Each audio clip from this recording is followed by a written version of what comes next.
প্রিয় ছাত্রছাত্রী, আশা করি তোমরা ভালো আছো, ভালো থেকো।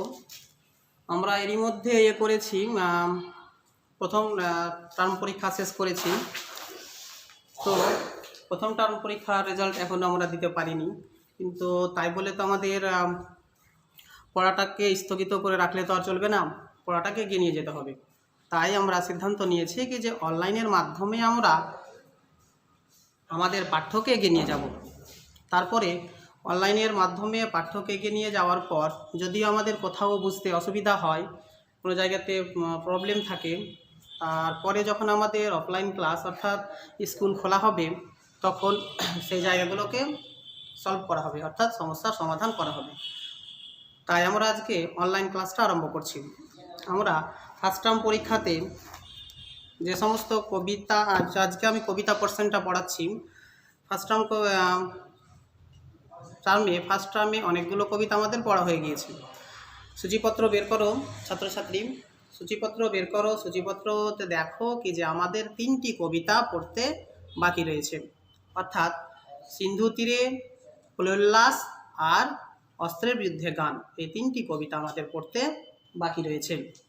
এই 3টি কবিতা এখানে আমি শেষ করব, 3টি কবিতা শেষ করব। আমি কবিতা আর ব্যাকরণ পোর্শনটা পড়াবো।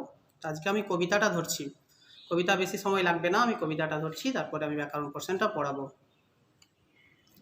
তাহলে আমাদের প্রথম পার্ট, এখানে আমি কোনটা শুরু করছি, আমি কবিতা শুরু করছি সিন্ধু তীরে। আমাদের 3টা কবিতা যে পড়তে বাকি রয়েছে তার মধ্যে আমরা সিন্ধু তীরে কবিতাটি আজকে পড়ব বা এখানে পাঠ করব। দেখো কোন কবিতাটি আমরা পাঠ করছি, সিন্ধু তীরে।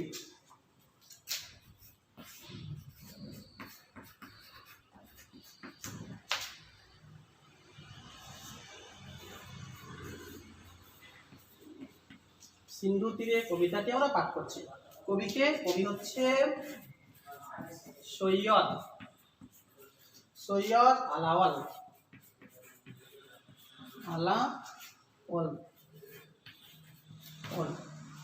মূল কাব্য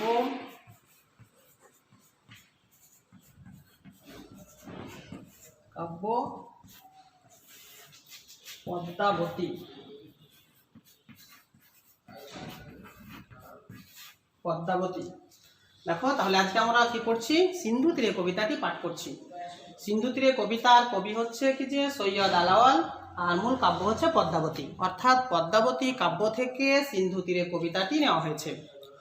তো প্রিয় ছাত্রছাত্রী, আমরা যে সাহিত্যটা শুরু করলাম, অর্থাৎ সিন্ধু তীরে কবিতাটি শুরু করলাম, নামকরণ কি পেলাম, সিন্ধু তীর।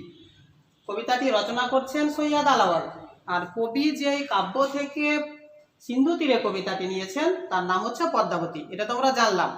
তো সাহিত্যের নামকরণের মধ্যে তার বিষয়টা যে এখানে নিযুক্ত থাকে, অর্থাৎ নিবদ্ধ থাকে, নামকরণের মধ্যে নিবদ্ধ থাকে। তাই আমাদের নামকরণটা ভালো করে জেনে নিতে হবে, নামকরণের গভীরে প্রবেশ করতে হবে। নামকরণ কি পেয়েছি, সিন্ধু তীর। তাহলে সিন্ধু আমরা জানি একটা নদ বিশেষ, তাহলে সেই তীর, তাহলে সিন্ধু তীরে ঘটে যাওয়া কোনো বিষয়। সাহিত্যের নামকরণ সাধারণত এখানে 3 ধরনের হয়ে থাকে। এক হচ্ছে চরিত্রকেন্দ্রিক, 2 হচ্ছে বিষয়ভিত্তিক, 3 হচ্ছে ব্যঞ্জনা ভিত্তিক।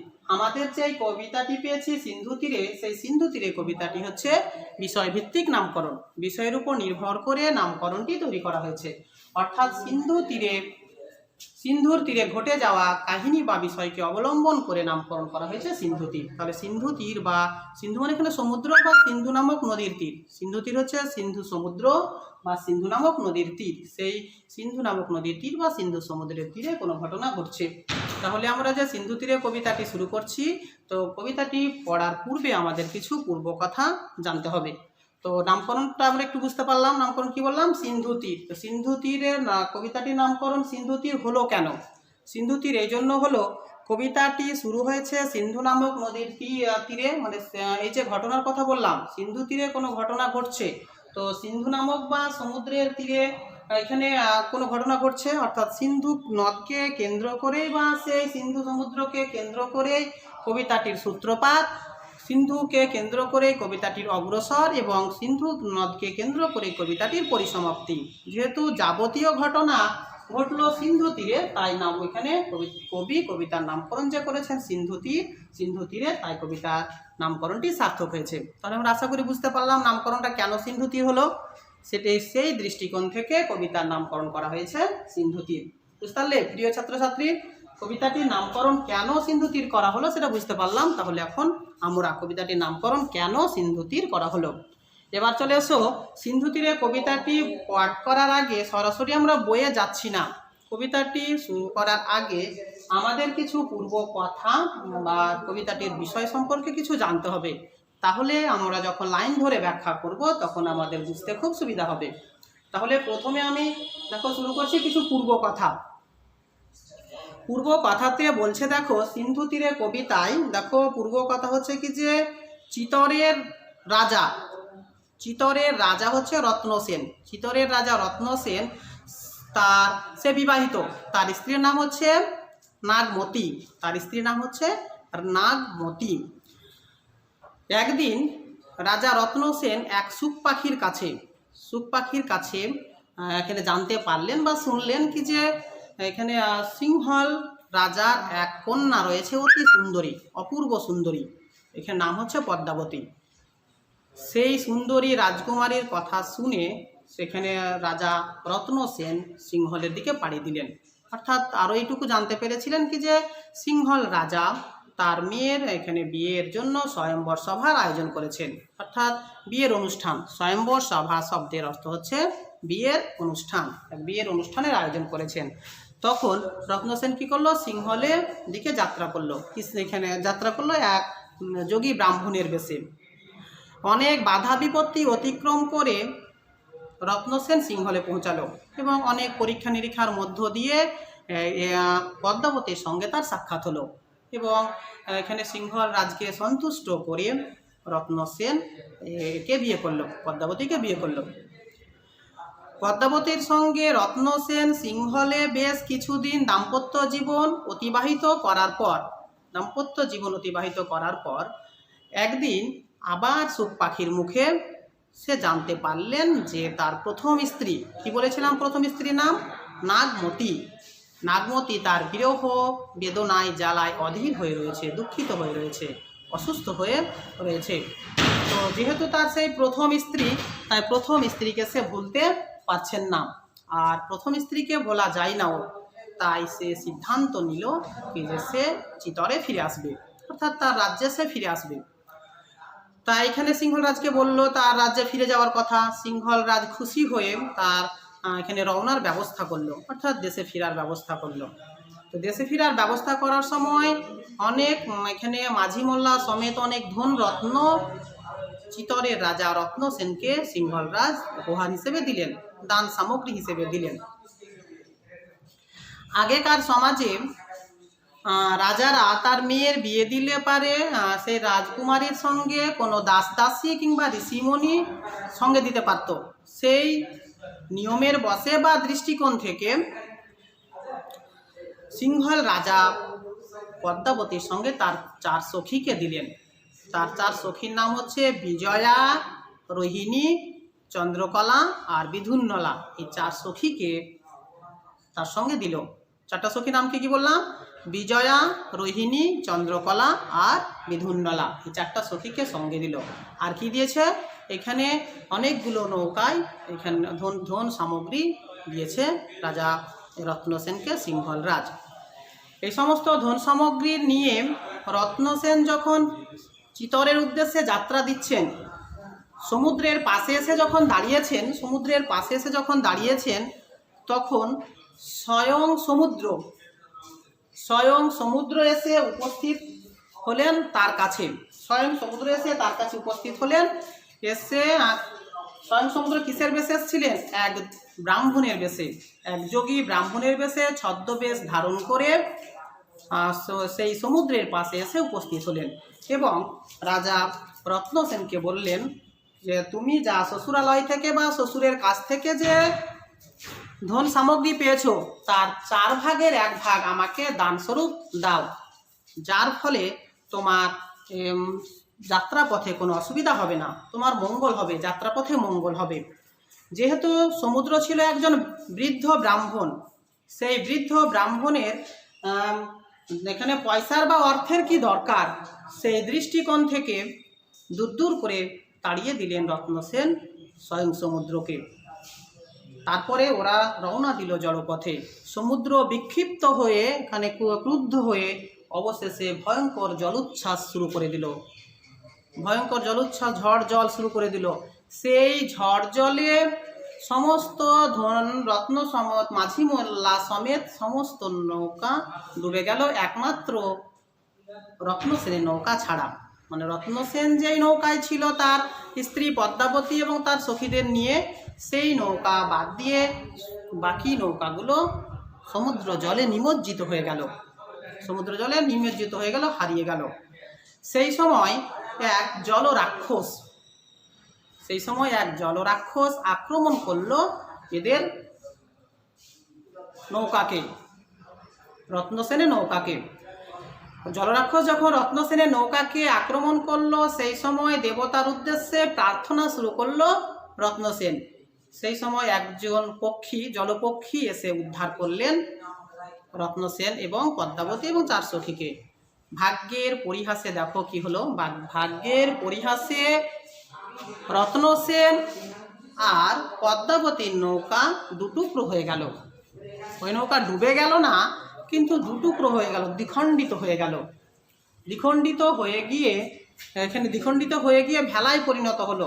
জলযান, ভেলা হচ্ছে জলযান। কলা গাছগুলোকে একত্রিত করে যে নৌকা তৈরি করা হয়, আমরা গ্রাম্য সমাজে সেটাকে ভেলা বলে জানি। জলযান, ভেলা শব্দের অর্থ হচ্ছে জলযান। সেই জলযান তৈরি করলো। সেই জলযানের স্রোতের মুখে জোয়ার উঠেছে, জলে সমুদ্রে ভয়ঙ্কর ঢেউ। ঢেউয়ের মধ্যে পদ্মাবতী সমেত, মানে একে একে পদ্মাবতী এবং তিন সখীকে সেই ভেলাতে তুলে দিল। 4 নম্বর সখীকে ভেলাতে তুলে দিচ্ছে, এমন সময় এখানে দুটুকরো অংশ এখানে ভাসতে শুরু করলো। একদম এতক্ষণ দুটুকরো হয়ে যা সংঘবদ্ধ অবস্থায় ছিল, এবার একদম পুরোপুরি বিচ্ছিন্ন হয়ে গেল। বিচ্ছিন্ন হয়ে অন্য ভেলাতে করে রত্নসেন ভেসে চলে গেল জোয়ারের টানে অন্যদিকে। বাকি অংশটুকুতে, অর্থাৎ বাকি ভেলাতে করে পদ্মাবতী এবং 4 সখী ভাসতে শুরু করলো জোয়ারের জলে। জোয়ারের জলে ভাসতে শুরু করলো। ভাসতে ভাসতে তারা চলে যাচ্ছে। হঠাৎ করে জোয়ার শেষে ভাটা আসলো। সেই ভাটা টানে সমুদ্রের মাঝে এক দ্বীপ অঞ্চলে, অর্থাৎ সমুদ্র সৈকতে এদের ভেলাটা গিয়ে পড়ে থাকলো। কাদের ভেলা গিয়ে? পদ্মাবতীর ভেলাটা গিয়ে পড়ে থাকলো। অর্থাৎ পদ্মাবতী সমেত 4 সখী সেখানে আছে, সেখানে পড়ে থাকলো। এ ছিল আমাদের পূর্ব পাঠ। এরপর থেকে যেটুকু আমি বলছি সেটুকু হচ্ছে আমাদের পাঠ্য, সেটুকুই হচ্ছে আমাদের পাঠ্য। তো পূর্বের অংশটুকু আমাদের জানা দরকার ছিল। পূর্বের অংশটুকু জানা থাকলে আমরা আমাদের পাঠ্যটা সহজে আয়ত্ত করতে পারবো। যেটুকু আমি বললাম সেটুকু আমাদের পাঠ্য নয়, পাঠ্যের পূর্ব অংশ। তাহলে হঠাৎ করে যখন আমাদের পাঠ্যটা শুরু হবে যেখান থেকে, যদি পূর্বের অংশটা আমাদের না জানা থাকতো তাহলে আমাদের বুঝতে একটু অসুবিধা হতো, সহজে আমরা বুঝতে পারতাম না। কবিতাটা খুব ইজিলি কবিতা আছে, খুব সহজ কবিতা আছে, ইন্টারেস্টিং কবিতা আছে, পড়তে ভালো লাগবে। তো দেখো এবার আমাদের পাঠ্যটা কি বলছে। তাহলে আমরা এই কবিতাতে, সিন্ধু তীরে কবিতাতে পদ্মাবতী নামক একটা চরিত্র পেলাম। ঠিক আছে, তো পদ্মাবতী নামক একটা চরিত্র পেলাম। আর একটি চরিত্র রয়েছে এখানে, নাম হচ্ছে পদ্মা। অনেক ছেলে মেয়ে পদ্মাবতী আর এই পদ্মা চরিত্র কিন্তু গুলিয়ে দেয়। তোমরা একটু খেয়াল করো, খেয়াল করে জায়গাগুলো একটু বুঝে দেখো। পদ্মাবতী এবং পদ্মা চরিত্রটি পৃথক চরিত্র, বুঝতে পারলে তো? পৃথক চরিত্র। তো এই যে আমরা পেয়েছি, একটা অংশ আমরা ছাড়লাম, তাহলে পূর্বের অংশ একটা ছাড়লাম। পূর্বের অংশটা কোথা থেকে ছাড়লাম? সিন্ধু তীরে পদ্মাবতী এবং তার 4 সখী পড়ে রয়েছে। তো যেখানে আমরা বললাম কোথায়, সিন্ধু তীরে একটা সমুদ্র সৈকত বললাম, বা একটা এখানে দিব্য স্থান বললাম, স্বর্গীয় সমান একটা জায়গা, দ্বীপভূমি। সেই দ্বীপভূমিতে পড়ে রয়েছে। সেই দ্বীপভূমিতে দেখো পদ্মা নামক চরিত্র। পদ্মা হচ্ছে কার মেয়ে? পদ্মা হচ্ছে সমুদ্র কন্যা। আর পদ্মাবতী কার কন্যা? সিংহল রাজকুমারী, অর্থাৎ সিংহল রাজার কন্যা। আর পদ্মা হচ্ছে সমুদ্র কন্যা। সমুদ্র কন্যা পদ্মা সেই দিব্যভূমিটা একদিন দেখেছিল। সেই দিব্যভূমিটা এত সুন্দর লেগেছিল যে সে মুগ্ধ হয়ে গিয়েছিল। কে? পদ্মা মুগ্ধ হয়েছিল কেন? সেই দিব্যভূমির পাশে এক পর্বত রয়েছে, পর্বতে বিভিন্ন ধরনের এখানে সুলক্ষণাযুক্ত গাছ, সুগন্ধিওয়ালা ফুলের গাছ আর সুলক্ষণাযুক্ত এখানে ফলের গাছ, সুমধুর ফলের গাছ, এক কথায় এক মনোহরণ করা এক জায়গা। সেই জায়গায় দিব্যভূমিটা, সেখানকার লোকেরা সবসময় সত্যের পূজারী, মিথ্যার কোনো আশ্রয় তারা নেই না সেই দিব্যভূমিতে। এক কথায় সব দিক থেকে সেই জায়গাটা মুগ্ধ করেছিল কাকে? পদ্মাকে। পদ্মা তখন কি করেছিল? সমুদ্রের পাশে বা সেই দিব্যভূমিতে যে পর্বত ছিল, সেখানে যে সুন্দর সুন্দর এখানে গাছ ছিল, সেই গাছের পরিচর্যা করে সে বাগান তৈরি করে ফেলেছিল, একটি বাগান তৈরি করে ফেলেছিল। সেই বাগানে কি করলো দেখো, বাগান তৈরি করে সেখানে সে একটা মাচাল তৈরি করলো। টঙ্গী, টঙ্গী শব্দ অর্থ মাচাল, তুমি প্রাসাদ বলতে পারো, এখানে মাচাল। ভুট্টা খেতে দেখবে কাক তাড়ানোর জন্য যে একটা উঁচু জায়গাতে টঙ্গী তৈরি করা হয়, সেই ধরনের টঙ্গী তৈরি করলো। টঙ্গী শব্দের অর্থ হচ্ছে মাচাল। সেই টঙ্গীতে পদ্মা এবং তার সখীরা, তোমরা ছাত্রছাত্রী একটা কথা মনে রেখো, আমরা একটা অংশ কিন্তু ছেড়ে রেখে এসেছি। কোনটা? এই যে পদ্মাবতীর কাহিনীটা, পদ্মাবতীর কাহিনী আমরা ছেড়ে এসেছি। এবার আমরা অন্য একটা কাহিনীতে অগ্রসর হচ্ছি। সেই কাহিনীটা কাকে নিয়ে? পদ্মাকে নিয়ে। যেটা আমাদের মূল পাঠ্য, সেটা হচ্ছে পদ্মাকে নিয়ে। পদ্মারই ক্রিয়াকাণ্ড রয়েছে সমগ্র কবিতা জুড়ে, বুঝতে পারলে? সমগ্র কবিতা জুড়ে পদ্মারই ক্রিয়াকাণ্ড রয়েছে। আমরা এখন কোন পাঠ্যে অগ্রসর হচ্ছি? পদ্মার পাঠ্যে অগ্রসর হচ্ছি। তো পদ্মা কি করেছিল? ওই যে টঙ্গী তৈরি করলো, সেই টঙ্গীতে পদ্মা তার সখীদের নিয়ে দিনের সব সময় খেলা করে। আর সেই টঙ্গীতে পদ্মা কি করছে? হেমরত্ন অর্থাৎ সোনার অলংকার পরিধান করে অত্যন্ত সৌন্দর্যের অধিকারী হয়ে সেই এখানে উদ্যানে টঙ্গীর উপরে সে খেলা করে তার সাথীদের নিয়ে বা সঙ্গীদের নিয়ে বা সখীদের নিয়ে। একদিন ঘটনাচক্রে পদ্মা গিয়েছে পিতার বাড়ি, পিতার বাড়িতে এক রাত্রি অতিবাহিত করার পর, তাহলে তোমাদের বলেই দিই, ক্লিয়ার করেই দিই, কোন দিন? যেই দিন সেই সামুদ্রিক জলোচ্ছ্বাস হলো, যেই দিন পদ্মাবতী এবং তার চার সখী সেই উদ্যানের মাঝে এসে যেই দিন পদ্মাবতী এবং তার চার সখী আছড়ে পড়ে রয়েছে, সেই দিন রাত্রিবেলায় পদ্মা ছিল না তার টঙ্গীতে। কোথায় ছিল? তার পিতার আলয়ে ছিল। সমস্ত রাত্রি পিতার আলয়ে এখানে হাসি খেলি করে, মানে সুখে জীবনযাপন করে সকাল করলো। মানে পিতার এখানে বাড়ি বা আলয় কন্যাদের কাছে সুখের হয়। অর্থাৎ বিবাহিত মেয়েরা যখন এখানে শ্বশুরালয়ে চলে যায়, তারপরে কিছুদিন শ্বশুরালয়ে থাকার পর যখন সে বাবার বাড়ি যেতে পায়, পিতার আলয়ে যখন যেতে পায়, তখন তার কাছে যেন স্বর্গের সমতুল্য বলে মনে হয়। অত্যন্ত হাসি খেলি করে সে কটা দিন সেখানে অতিবাহিত করে। সেই দৃষ্টিকোণ থেকে পদ্মাও সেই রাত্রিটা সুখে পিতার আলয়ে অতিক্রম করলো। এক সময় রজনী শেষ হলো, রজনী শেষ হয়ে প্রভাত হলো, উষালগ্ন হলো। উষালগ্নে অর্থাৎ অতি প্রাত্যুষকালে পদ্মা তার চার সখীকে সঙ্গে নিয়ে, একটু ভুল হচ্ছে, চার সখী নয়, পদ্মা উল্লেখ নাই, পদ্মার কটি সখী ছিল উল্লেখ নাই, কিন্তু পদ্মাবতীর চারটি সখী ছিল উল্লেখ ছিল। তো পদ্মা তার সখীদের সঙ্গে নিয়ে কোথায় ফিরে যাচ্ছে? সেই টঙ্গীতে ফিরে যাচ্ছে, সেই টঙ্গীতে সে ফিরে যাচ্ছে। টঙ্গীতে ফিরে যাওয়ার সময় যখন সে সমুদ্র সৈকতে এসছে, দূর থেকে লক্ষ্য করছে সেই দ্বীপভূমিতে বা সমুদ্র সৈকতে একটা ভেলা যেন পড়ে রয়েছে। তার মনের মধ্যে কৌতূহল জেগে যাচ্ছে, অর্থাৎ কালকে এই জায়গাটা তো আমি ঠিকঠাক দেখে গিয়েছিলাম, আজকে ওটা আবার কি পড়ে রয়েছে? দূর থেকে কি একটা যেন পড়ে থাকতে দেখছে, মনে হচ্ছে একটা কি পড়ে রয়েছে, কিন্তু সেটা ছিল ভেলা আর পদ্মাবতী আর তার চার সখী। তাহলে তোমরা এখানে ছাত্রছাত্রী বুঝতে পারছো, এবার দুটো কাহিনীর সঙ্গে সংযোগ হচ্ছে। এবার মনের মধ্যে তার কৌতূহল জাগলো, জানার আগ্রহ জাগলো, বিষয়টা কি বা ব্যাপারটা কি। তাই দ্রুত তার সহিত এখানে পদ্মা দৌড়ে গেল সেই জায়গাতে, মানে গমন করলো সেই জায়গাতে দ্রুত তার সহিত জানার জন্য। ওখানে গিয়ে দেখছে কি যে চারটি কন্যা চারটি ভিতের মতো হয়ে পড়ে রয়েছে, চারদিকে চারটি কন্যা বিবিধ অবস্থায় উত্তর দক্ষিণ পূর্ব পশ্চিম 4 দিক হয়ে 4টি কন্যা পড়ে রয়েছে এবং সেই 4 কন্যার মাঝে যে কন্যাটি রয়েছে সেই কন্যাটিকে দেখে পদ্মা যেন অবাক হয়ে গেল।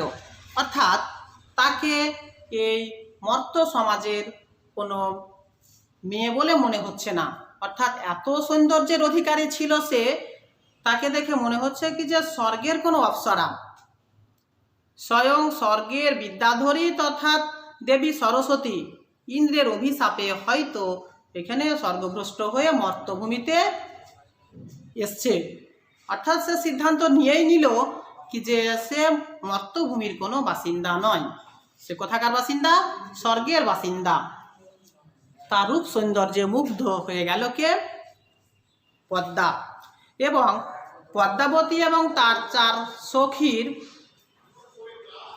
এলোমেলো বস্ত্র, বিচ্ছিন্ন চুল, তাদের শাড়ি অর্থাৎ বস্ত্রগুলো এলোমেলো অবস্থায় রয়েছে, চুলগুলো বিচ্ছিন্ন অবস্থায় রয়েছে, এলোমেলো বিচ্ছিন্ন অবস্থায় চুল শাড়িগুলো রয়েছে। এই সমস্ত বিষয় দেখে বা তাদের সেই এখানে পরিস্থিতি দেখে পদ্মা ভাবছে নিশ্চয়ই মেয়েগুলো কোনো সামুদ্রিক জলোচ্ছ্বাসে পড়েছিল, মানে বাতাসে তাদের নৌকা নিশ্চয়ই ডুবে গিয়েছিল, ডুবে যাওয়ার ফলে তারা ভাসতে ভাসতে এখানে এসে আছড়ে পড়েছে। এই দৃশ্য দেখার পর পদ্মা তাড়াতাড়ি কী করলো? মেয়েদেরকে পরীক্ষা নিরীক্ষা শুরু করলো। মেয়েদের নাড়ি টিপে দেখলো, তাতে বুঝতে পারলো কি যে হালকা তাদের শ্বাস এখনও রয়েছে, অর্থাৎ তারা বেঁচে রয়েছে। সঙ্গে সঙ্গে পদ্মা ভগবানের কাছে হাত তুলল, প্রার্থনা শুরু করলো, ভগবানকে বলল, ঈশ্বরকে বলল, ভগবান আমার ভাগ্যে যদি আপনি ভালো কিছু লিখে রাখেন কিংবা আমার পিতার যদি পুণ্যফল কিছু থাকে, সেই পিতার পুণ্যফলের ভাগ আর আমার এই যে ভাগ্যে যদি ভালো কিছু লিখে রাখেন আপনি, তাহলে সেগুলো কেড়ে নিন, কেড়ে নিয়ে তার বিনিময়ে এই কন্যাদের জীবন ফিরিয়ে দিন, অর্থাৎ কন্যাদের বাঁচিয়ে তুলুন, ওরা তো একটু বেঁচে আছে, ওদেরকে বাঁচিয়ে তুলুন। ইহা ছাড়াও এখানে নিরঞ্জন ঠাকুরকে অর্থাৎ শিব ঠাকুরকে সে আরাধনা করে বলল কি যে অভাগী তোমার কাছে হাত তুলেছে, অভাগীকে তুমি স্মরণ করিও।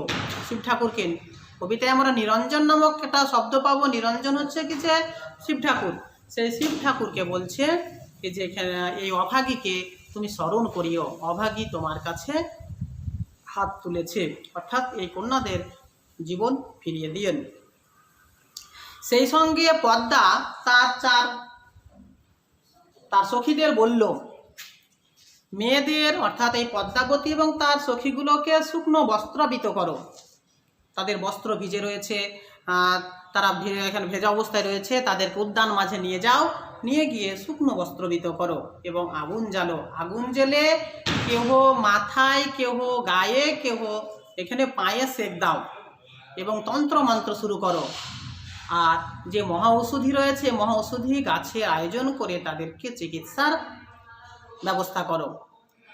এইভাবে পদ্মা এবং তার 4 সখীরা উদ্যানের মাঝে পদ্মাবতী এবং তার সখীদের কি করলো?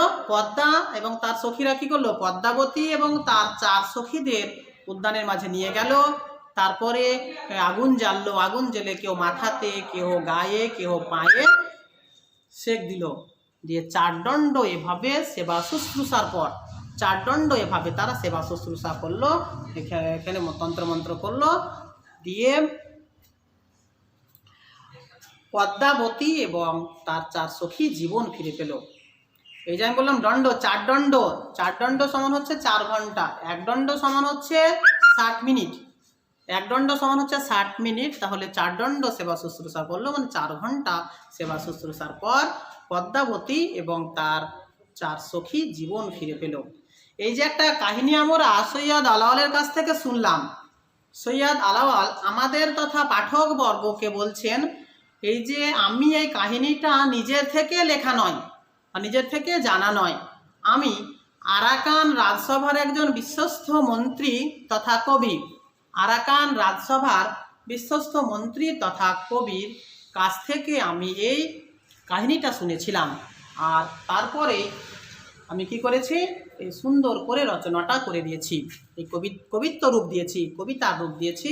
তোমরা সেটা পাঠ করো এবং তোমরা সেটা বুঝে দেখো, পড়ো। এটা আমার লেখা, এটা আমার লেখা, কিন্তু কাহিনীটা আমি শুনেছি মাগন ঠাকুরের কাছ থেকে। মাগন গুণীর প্রকৃত নাম হচ্ছে মাগন ঠাকুর। সে গুণী বলে প্রসিদ্ধ, কারণ বিশিষ্ট জ্ঞানী গুণীর অধিকারী ছিলেন তিনি। আরাকান রাজসভা বা রোসাং রাজসভার একজন বিশ্বস্ত কবি তথা মন্ত্রী। সেই তারই কাছ থেকে সৈয়দ আলাওয়াল কবিতাটি শুনেছিল আর এই যে কবিত্ব রূপ দিয়েছে। আর আমাদের দশম শ্রেণীর এখানে পাঠ্যে সেটাকে পশ্চিমবঙ্গ শিক্ষা পর্ষদ নিযুক্ত করেছেন। এ ছিল আমাদের কবিতাটির পূর্ব কথা আর এখানে কবিতার হালকা সংক্ষিপ্ত সার।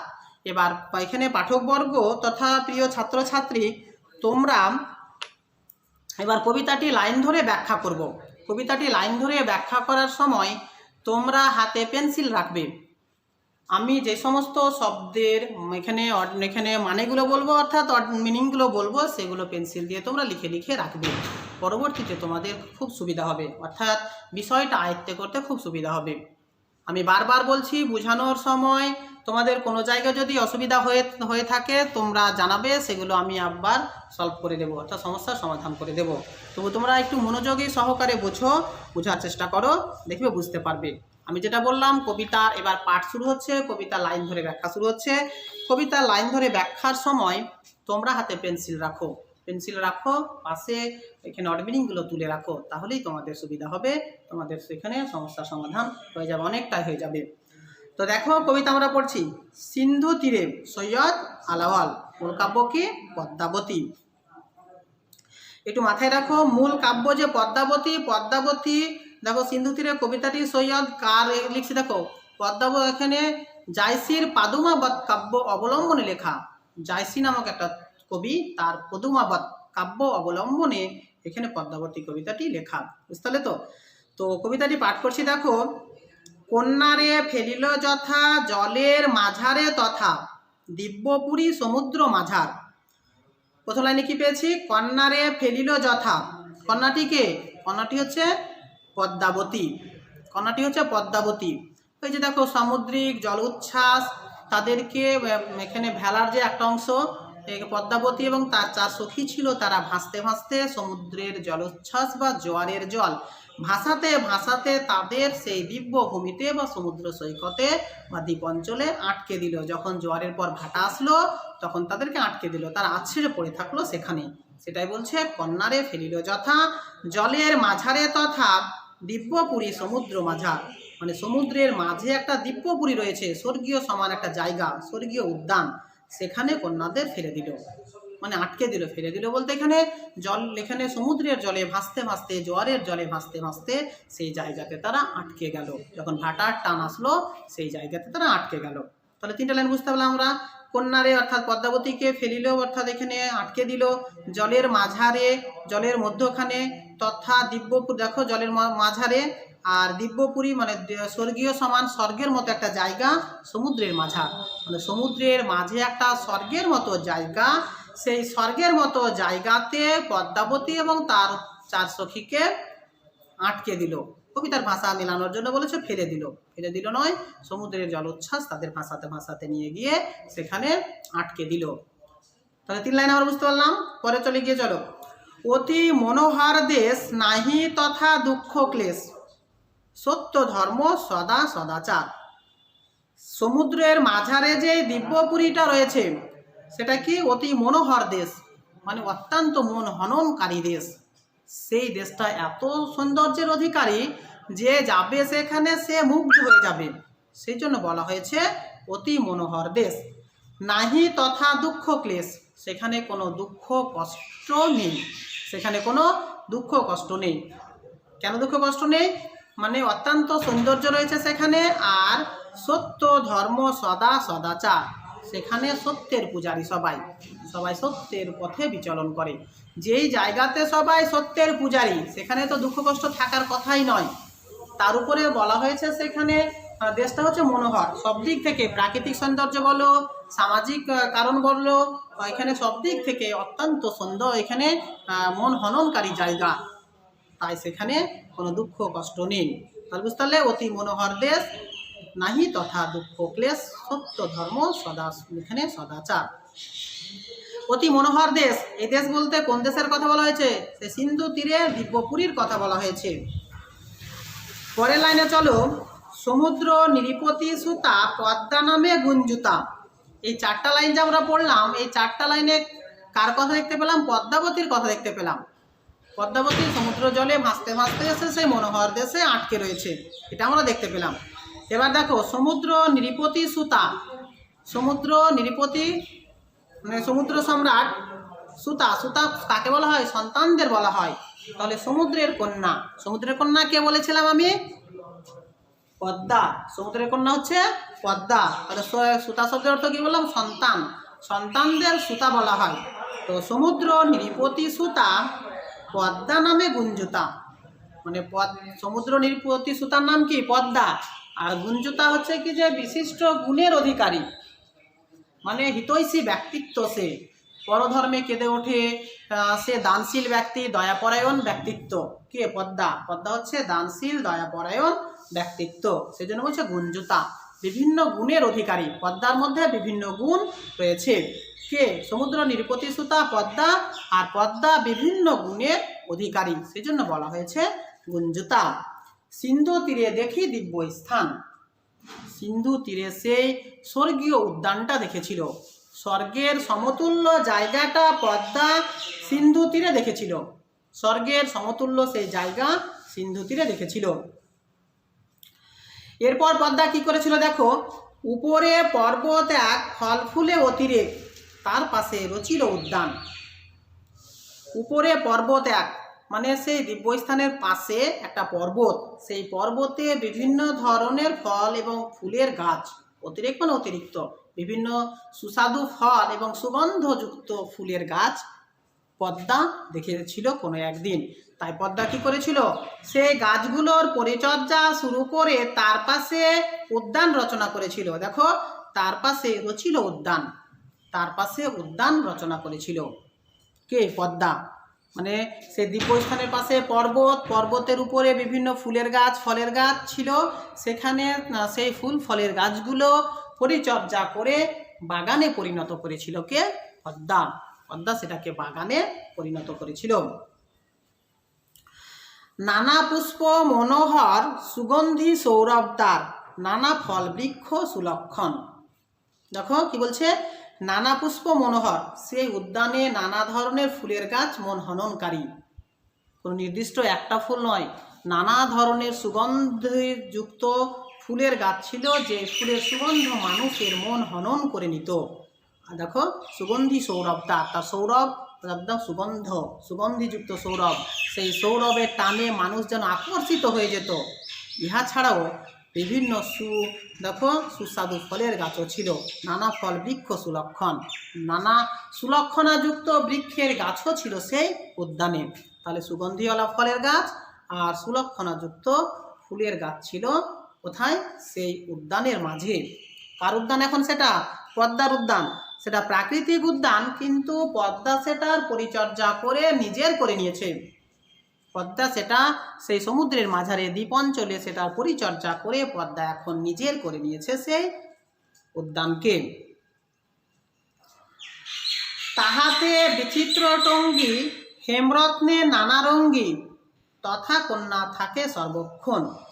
তাহাতে একটা বিচিত্র টঙ্গী তৈরি করলো সে। পূর্বে বলেছি টঙ্গী শব্দের অর্থ কি? মাচাল। সেই উদ্যানের মাঝে একটা উঁচু মাচাল তৈরি করলো সে, অর্থাৎ টঙ্গী তৈরি করলো। আমি আবার বুঝালাম কি যে কাক তাড়ানোর জন্য ভুট্টা ক্ষেতে যে একটা টঙ্গী তৈরি করা হয়, সেই ধরনের একটা উঁচু একটা মাচাল তৈরি করলো সেই কোথায়? উদ্যানে।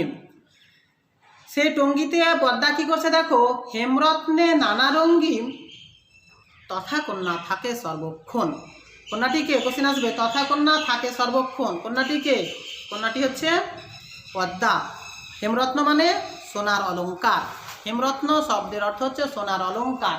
সোনার অলংকার পরিধান করে পদ্মা সেই টঙ্গীতে সব সময় থাকে, তার সাথীদের নিয়ে, তার সঙ্গীদের নিয়ে, তার এখানে দাসীদের নিয়ে পদ্মা সবসময় সেখানে খেলা করে সোনার অলংকার পরিধান করে।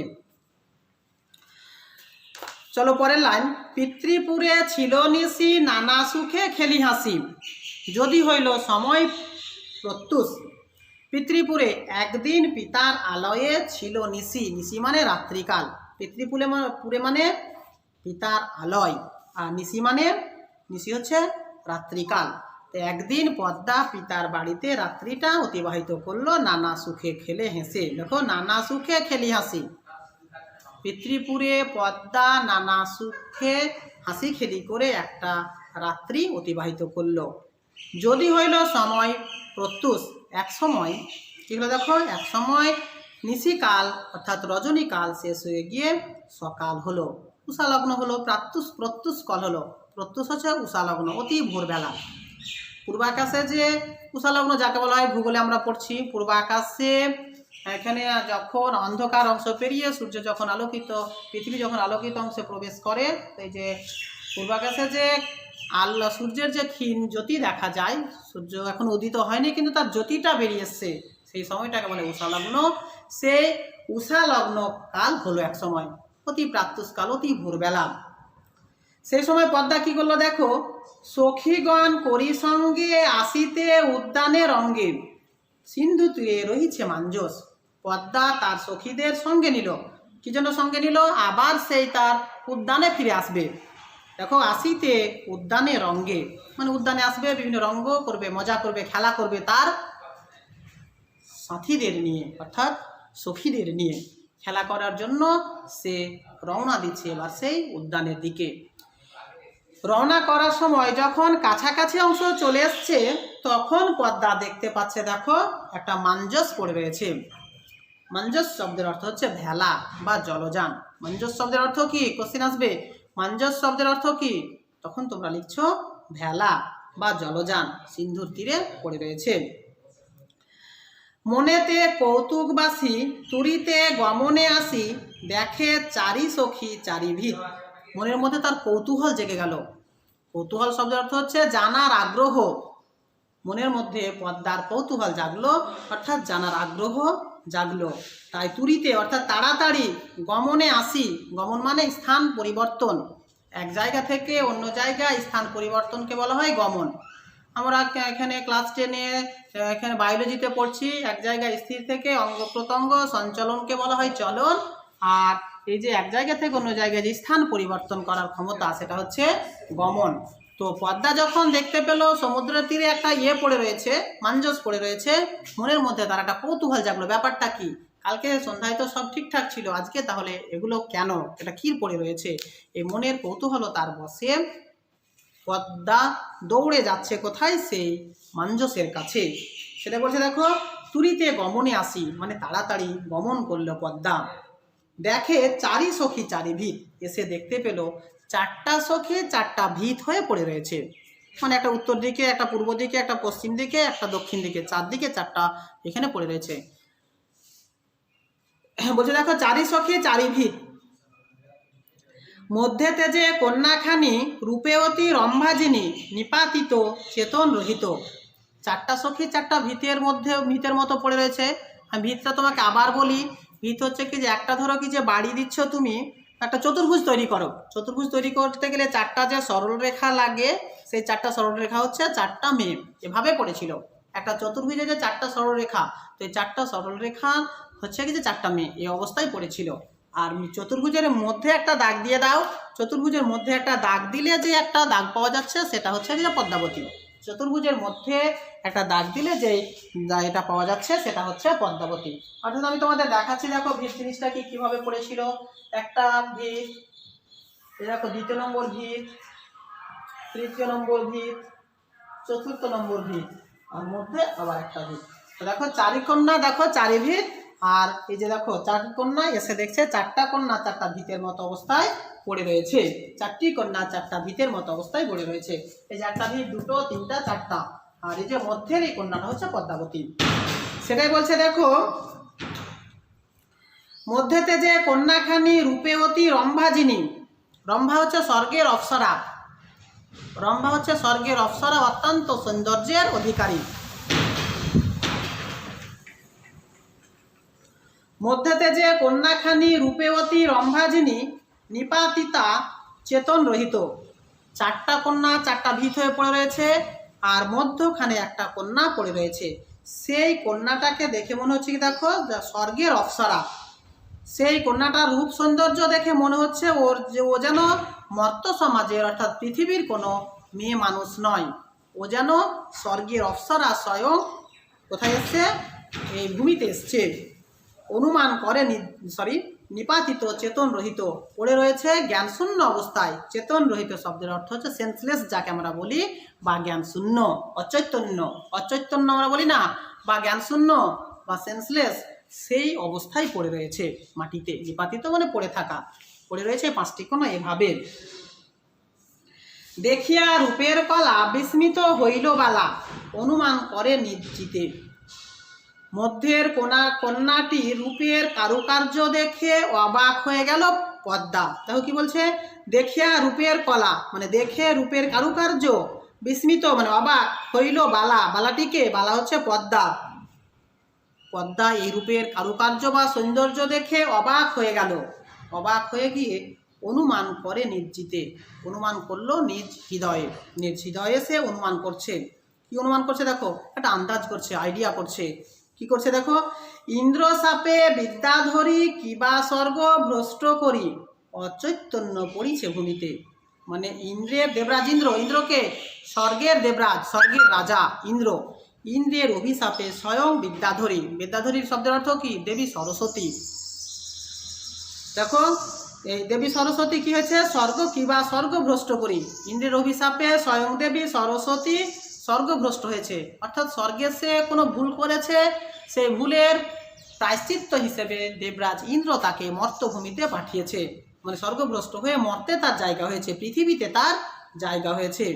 দিয়ে এখানে অচৈতন্য অবস্থায় পড়ে রয়েছে, অচৈতন্য পড়িছে ভূমিতে। এখানে অচৈতন্যহীন অবস্থায়, জ্ঞানশূন্য অবস্থায় মাটিতে পড়ে রয়েছে। বেকত দেখিয়া আখি তেনস বসন সাক্ষী, ব্যথানিত হইছে কেশ বেশ। বেকত মানে বিপদ, দেখিয়া আখি, পদ্মার চোখ, আখি মানে চোখ, পদ্মার চোখ স্পষ্ট বুঝতে পারছে মেয়েগুলো বিপদে পড়েছিল। পদ্মার চোখ স্পষ্ট বুঝতে পারছে মেয়েগুলো স্বাভাবিক অবস্থায় এখানে আসেনি, বিপদগ্রস্ত অবস্থায় মেয়েগুলো এখানে এসে হাজির হয়েছে। মেয়েগুলো বিপদগ্রস্ত অবস্থায় এখানে এসে হাজির হয়েছে, তার চোখ যেন স্পষ্ট সেটা বুঝতে পারছে, জানতে পারছে। তেনসা বসন সাক্ষী মানে তিনটি বস্ত্র তার সাক্ষী দিচ্ছে। মায়েরা বউরা তিনটি বস্ত্র পরিধান করে থাকে, এখানে সায়া, ব্লাউজ, শাড়ি, সেই তিনটি বস্ত্র যেন সাক্ষ্য দিচ্ছে বা সাক্ষী দিচ্ছে। তিনটি বস্ত্র যেন সাক্ষ্য দিচ্ছে কি যে এখানে মেয়েগুলো বিপদগ্রস্ত অবস্থায় এখানে এসছে। তিনটি বস্ত্র যেটা বললাম আমি, ব্লাউজ মায়েরা যে পরিধান করে, ব্লাউজ, সায়া আর এখানে শাড়ি, সেগুলো যেন ভেজা ভেজা রয়েছে, এলোমেলো রয়েছে, ছড়িয়ে ছিটিয়ে রয়েছে, ঠিকঠাক যেন নাই শরীরে। আর ব্যথানিত হয়েছে কেশ বেশ।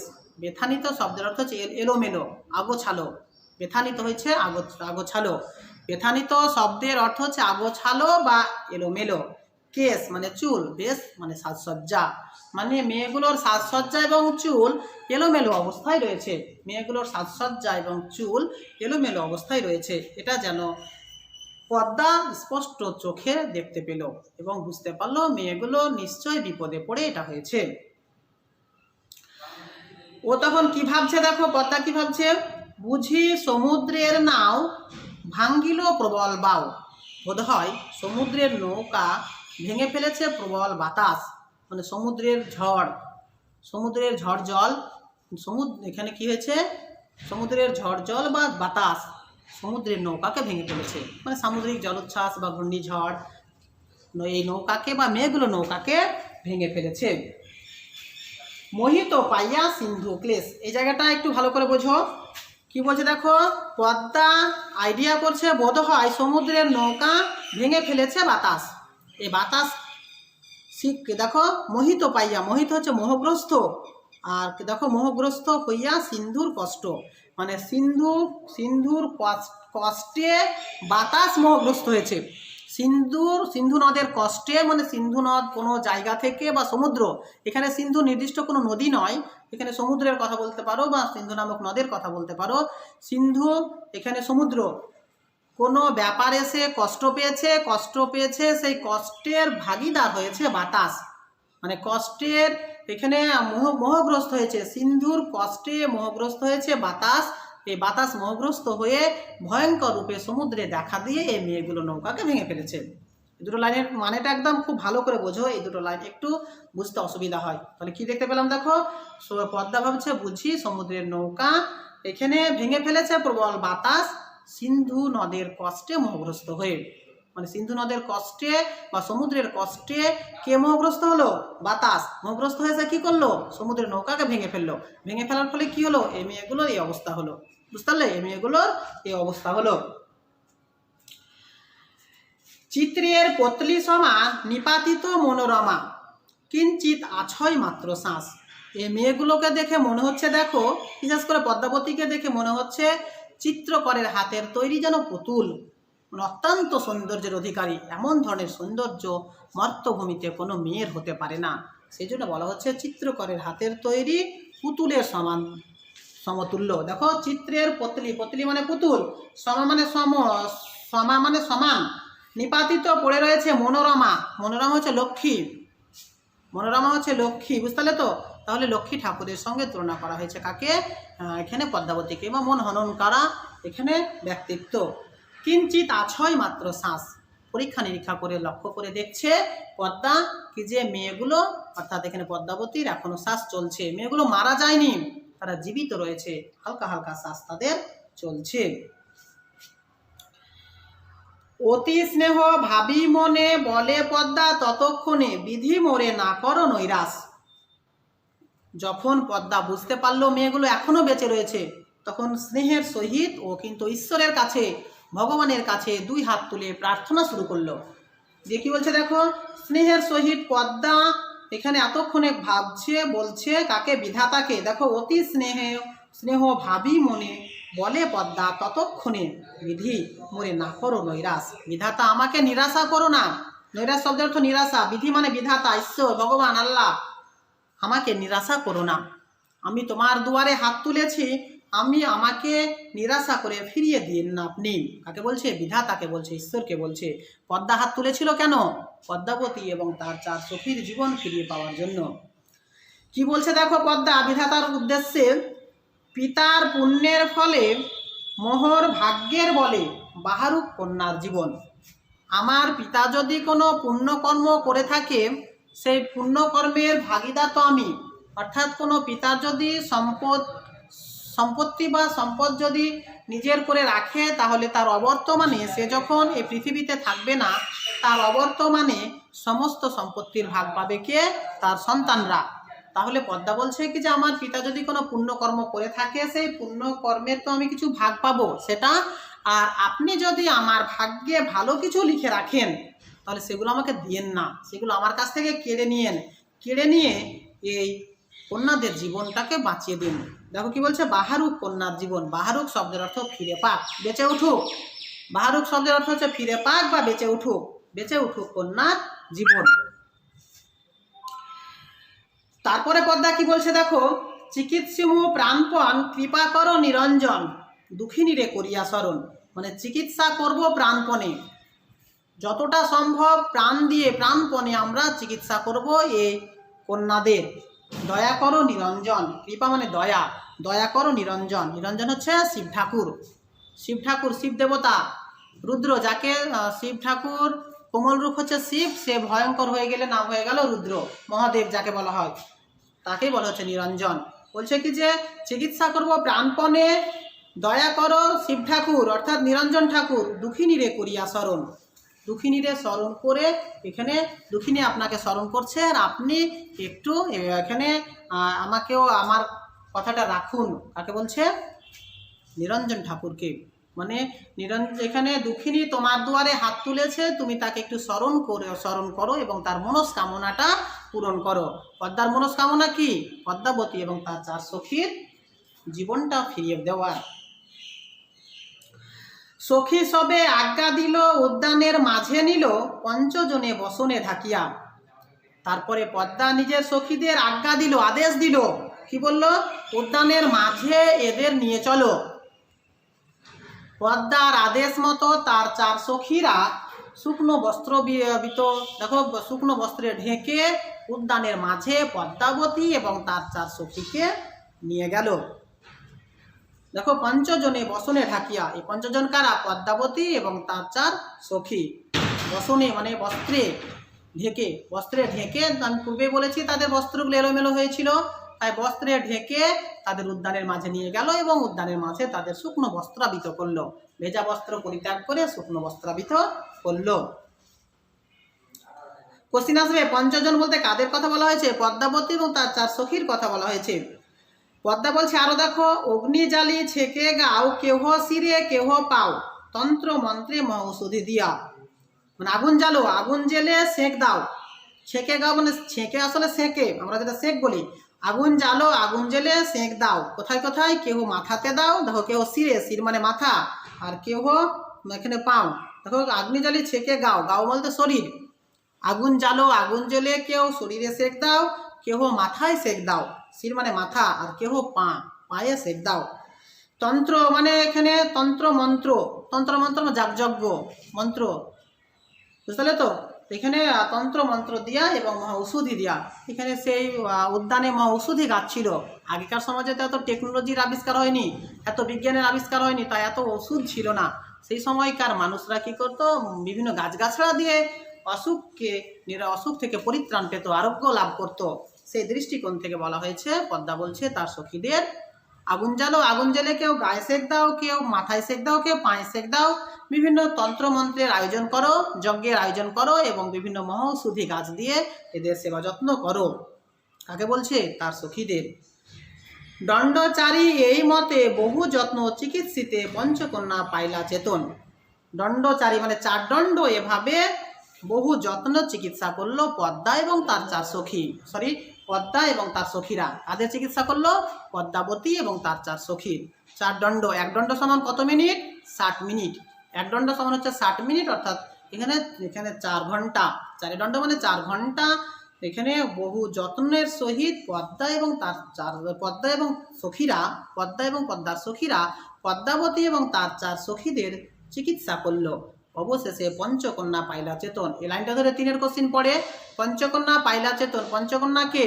তখন তোমরা লিখবে এখানে পঞ্চকন্যা হচ্ছে, আগে উৎস এখানে লিখে দিলে প্রথম প্যারাতে, সৈয়দ আলাওল রচিত সিন্ধু তীরে কবিতা থেকে আলোচ্য অংশটির অবতারণা করা হয়েছে। পঞ্চকন্যার স্বরূপ, পঞ্চকন্যাতে লিখছো। পঞ্চকন্যা বলতে পাঠ্যে উদ্ধৃত এখানে বিজয়া, রোহিণী, চন্দ্রকলা আর বিধুন্নলা এবং পদ্মাবতীর কথা বলা হয়েছে। তাহলে এখানে পেয়ে গেল পঞ্চকন্যা পাইলা চেতন। পঞ্চকন্যা কিভাবে চেতনা ফিরে পেয়েছিল? তখন পদ্মাবতী এবং এখানে পদ্মাবতীর সখীদের সেই সেবা শুশ্রূষার কথাগুলো লিখতে হচ্ছে। তাহলে পঞ্চকন্যা কে বুঝতে পারলাম আমরা? বিজয়া, রোহিণী, চন্দ্রকলা আর বিধুন্নলা 4 সখী আর পদ্মাবতী, এই 5 জনকে নিয়ে হলো পঞ্চকন্যা। ভালো করে লোটা মনে রাখো, লিখে নাও। বিজয়া, রোহিণী, চন্দ্রকলা, বিধুন্নলা আর পদ্মাবতী ইনি হচ্ছে পঞ্চকন্যা। শ্রীযুত মাগন গুণী মহান্ত আরতি শুনি, মানে শ্রীযুত মানে শ্রীযুক্ত মাগন গুণী অর্থাৎ মাগন ঠাকুর। মাগন ঠাকুর গুণী কেন বলা হলো? বিশিষ্ট জ্ঞানীগুণীর অধিকারী। মাগন গুণীর প্রকৃত নাম হচ্ছে মাগন ঠাকুর। মাগন ঠাকুর কে ছিলেন? আরাকান রাজসভার একজন বিশ্বস্ত মন্ত্রী তথা কবি। মহান্ত আরতি শুনি, এই আরতিটা আমি কার কাছে শুনেছিলাম? মাগন ঠাকুরের কাছে। মোহহনন করা আরতি ছিল এটা, আমি মুগ্ধ হয়ে গিয়েছিলাম মাগন ঠাকুরের কাছে শোনা এই পদ্মাবতীর এখানে কাহিনীটি, এবার পদ্মার সেই চরিত্র বিষয়ে কাহিনীটি। তারপর আমি কি করেছিলাম? হীন আলাওয়াল, আমি তুচ্ছ আলাওয়াল। কবি কবিতার শেষে নিজেকে তুচ্ছ বলেছেন। হীন মানে তুচ্ছ। কবি কবিতার শেষে নিজেকে বড় করে তুলে ধরেননি, সে নিজেকে তুচ্ছ জ্ঞানে এখানে সকলের সামনে বা পাঠকের সামনে বা সাহিত্যের জগতে তুলে ধরেছেন। অর্থাৎ নিজেকে বড় করলে কখনো বড় হয় না, এখানে লোকে যারে বড় বলে সেই বড় হয়। সেই দৃষ্টিকোণ থেকে এখানে সৈয়দ আলাওয়াল নিজেকে তুচ্ছ বলেছেন। বলছে দেখো, হীন আলাওয়াল সুরচন, মানে আমি তুচ্ছ আলাওয়াল সুন্দর করে রচনা করে দিয়েছি, সেটা তোমাদের ভালো লাগলে তোমরা পাঠ করো। কে বলছে? এখানে পাঠক বর্গকে বলছে। এ ছিল আমাদের কবিতা, এটা আমরা পড়লাম। যদি তোমাদের কোথাও অসুবিধা হয় এখানে অসুবিধা হয় তাহলে তোমরা আমার কাছ থেকে জেনে নেবে। তারপরেও যদি অনলাইন ক্লাসে তোমাদের অসুবিধা হয়, কোনো জায়গায় বুঝতে অসুবিধা হয়, সেটা নিজের কাছে রাখবে, নোট করে রাখবে। পরবর্তীতে আমি কি করব, আমি অফলাইন ক্লাসে তোমাদের সেই সমস্যার সমাধান করে দেব। এখান থেকে দেখো, এখান থেকে কোশ্চিন যদি তোমাদের হয়, আমি 4:10 পর আমার যখন ক্লাস শেষ হবে, আমি 10 মিনিট অনলাইন থাকবো। আমার ক্লাস শেষ করলাম আমি এখন, এখান থেকে আমার ক্লাস সমাপ্তি, সিন্ধু তীরে কবিতাটি শেষ করলাম। এখান থেকে বড় কোশ্চিন হচ্ছে আমাদের, ইম্পর্টেন্ট কোশ্চিন হচ্ছে পদ্মাবতীর চরিত্র, এখানে মূল্যায়ন করো। 3 কোশ্চিন আমাদের যে বেশি থাকবে, ধরো কি যে পঞ্চকন্যা পাইলা চেতন, এই লাইনটা ধরে, পঞ্চজনে বসনে ঢাকিয়া, এই লাইনটা ধরে 3 কোশ্চিন হয়। তারপরে আমাদের অতি মনোহর দেশ, এই লাইনটা ধরে কোশ্চিন হয়। কন্যারে ফেলিল যথা, এই লাইনটা ধরে বড় কোশ্চিন হয়। তারপরে তথাকন্যা থাকে সর্বক্ষণ, এই লাইনগুলো ধরে বড় কোশ্চিন হয়। এগুলো খুঁটিয়ে খুঁটিয়ে পড়ো। এখান থেকে আমি তোমাদের 3 কোশ্চিনগুলো এখানে লিখতে দেবো, অর্থাৎ এর পরের দিন আমি তোমাদের এখান থেকে শর্ট কোশ্চিনগুলো ধরবো। শর্ট কোশ্চিনগুলো এখান থেকে আমি দেবো, এখান থেকে পরের দিন হোম ট্যাক্স আমি শর্ট কোশ্চিনগুলো দিয়ে দেবো, তোমরা খাতাতে নোট করে রাখবে। শর্ট কোশ্চিন, তারপরে 3 কোশ্চিন, 5 কোশ্চিন, এখানে কি কি হবে সেগুলো তোমাদের পরের দিন এগিয়ে থাকবে। এটুকু তোমরা ভালো করে এখানে তথ্যের গভীরে ঢুকে ক্লিয়ার করে রাখো। ঠিক আছে, বাই। এখান থেকে আমি শেষ করছি আজকের মতো ক্লাস।